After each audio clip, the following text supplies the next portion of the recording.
உடையவர். அது என்ன 3 வகைன்னா, தெய்வ பக்தி, அடியார்கள் பக்தி, குரு பக்தி. அடியார் பக்தியை விட, தெய்வ பக்தியை விட குரு பக்தி தான் ரொம்பவும் சிறந்ததுங்கிறார் அவர். தெய்வத்துக்கிட்ட செஞ்ச பாவம் குருநாதர்கிட்ட தீர்ந்துருமா. குருநாதர்கிட்ட செஞ்ச பாவம் தெய்வத்துக்கிட்ட போனாலும் தீராதான். இப்படி பெரியவங்கள்லாம் சொல்லி வச்சுருக்கிறாங்க. ஒரு காடு, அங்கே அயோத தௌமியர் அப்படின்னு ஒரு தபோதனர்.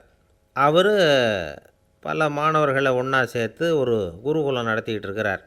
பல தரப்பட்டவங்க, பல திறப்பட்டவங்க மாணவர்கள் அதில் சேர்ந்து படிச்சுக்கிட்டு இருக்கிறாங்க. பாஞ்சால ராஜகுமாரன் ஒருத்தனும் அந்த குருகுலத்தில் சேர்ந்து படிச்சுக்கிட்டு இருக்கிறான். அவன் பேர் ஆருணி. பெரிய இடத்து புள்ள, இருந்தாலும் படுப்பில் ரொம்ப கெட்டிக்காரனாக இருந்தான். அவன் தான் அங்கே முதல் மாணவன். ஒரு நாள் குருநாதர் அந்த அரசகுமாரனை கூப்பிட்டார். நம்ம குருகுலத்துக்கு சொந்தமான வயலில் தண்ணீர் பெருகி வெள்ளம் வந்து பயிரை வந்து அழிக்குதான். அதனால் நீ போய் மடையை அடைச்சிட்டு வந்துரு அப்படின்னார். அந்த அரசகுமாரன் உடனே புறப்பட்டான். குருநாதர் சொல்லிட்டார்ல, உடனே புறப்பட்டான். நான் பெரிய இடத்து பிள்ளையாச்சே, ராஜகுமாரனாச்சே, ரொம்ப செல்வாக்கூட வளர்ந்தவனாச்சே, நான் போய் வயலில் இறங்கி வேலை செய்கிறதா அப்படின்னுலாம் அவன் நினைக்கல. குருநாதர் கட்டளையை நிறைவேற்ற வேண்டியது நம்ம கடமை அப்படின்னு நினச்சான். உடனே ஒரு மண்வெட்டியை தூக்கி தோளில் வச்சுக்கிட்டு புறப்பட்டு போயிட்டான். வயலுக்கு போனான். பார்த்தான், தண்ணி கரையை உடச்சிக்கிட்டு வயலுக்குள்ளே ஏகமாக பாஞ்சிக்கிட்டு இருக்குது. இவன் மண்வெட்டியால் களிமண்ணை புல்லோடு சேர்த்து புல் பற்ற மாதிரி வெட்டி வெட்டி போட்டான். இருந்தாலும் மடையை அடைக்க முடியல. தண்ணி அதை மீறி வந்துக்கிட்டே இருக்குது.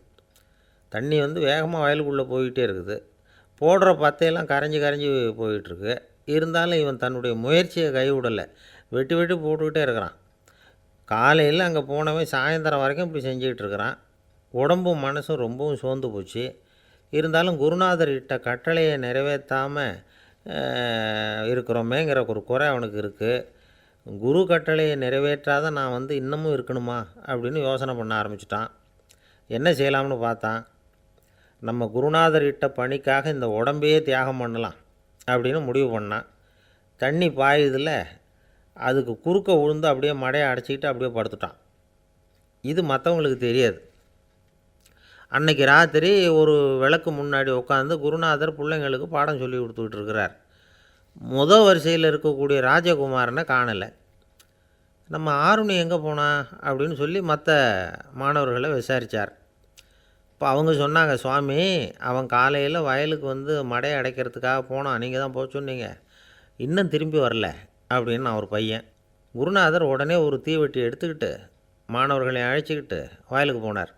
அங்கே போய் பார்த்தா ஆளை காணும். ஆருணி ஆருணின்னு சொல்லி சத்தம் போட்டு கூப்பிட்டு பார்க்குறார். நான் இங்கே இருக்கேன் குருநாதா அப்படின்னு காலுக்கு அடியிலேருந்து ஒரு சத்தம் வருது. குனிஞ்சு பார்த்தா அவன் மடையில் படுத்துருக்குறான். என்னப்பா இதுன்னார். காலையிலேருந்து இந்த மடையை அடைச்சி பார்த்தேன் சுவாமி, முடியல, அதனால் இப்படி குறுக்க படுத்துட்டேன். என்னை தாண்டறதுக்கு பயந்து போய் தண்ணியை தேங்கி நின்றுட்டுது அப்படின்னா. அவனுடைய குரு பக்தியையும் அவனை தாண்டறதுக்கு அஞ்சு நிற்கிற தண்ணி தேக்கத்தையும் பார்த்துட்டு எல்லாரும் ரொம்ப ஆச்சரியப்பட்டு போயிட்டாங்களாம். ஆருணி எழுந்திரிச்சு வா அப்படின்னு கூப்பிட்டாரான் குருநாதர். அவன் தண்ணீரை பொழந்துக்கிட்டு எழுந்திரிச்சு வந்தானான். அதனால் அவனுக்கு வந்து உத்தாலகன் அப்படின்னு ஒரு பேர். உத்தாலகன்னா தண்ணீரை பிளந்தவன் அர்த்தம்.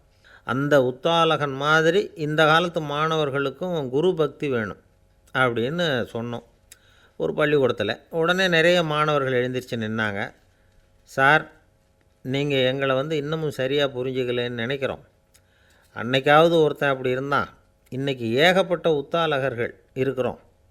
எங்கள் வாத்தியார் கட்டளை இட்டால் இப்போவே அது மாதிரி வயலுக்கு போய் மடையில் குறுக்கப்படுத்துக்கிறதுக்கு இந்த வகுப்பில் உள்ள அத்தனை பேரும் தயாராக இருக்கிறோம் அப்படின்னாங்க. அப்படியா அப்படின்னு சொல்லி கேட்டோம் ரொம்ப சந்தோஷமாக. ஒருத்தன் ரொம்ப அடக்கமாக எழுந்திரிச்சான். அப்புறம் சொன்னான், ஆமாம் சார், வகுப்பில் வந்து இவர் நடத்துகிற பாடத்தை கேட்டுக்கிட்டு இருக்கிறத விட பேசாமல் போய் மடையில் படுத்துடுறது ஒன்றும் கஷ்டமான காரியமாக இருக்காது. அதனால தான் எல்லோரும் அங்கே போகிறேன்னு சொல்கிறோம் அப்படிங்க.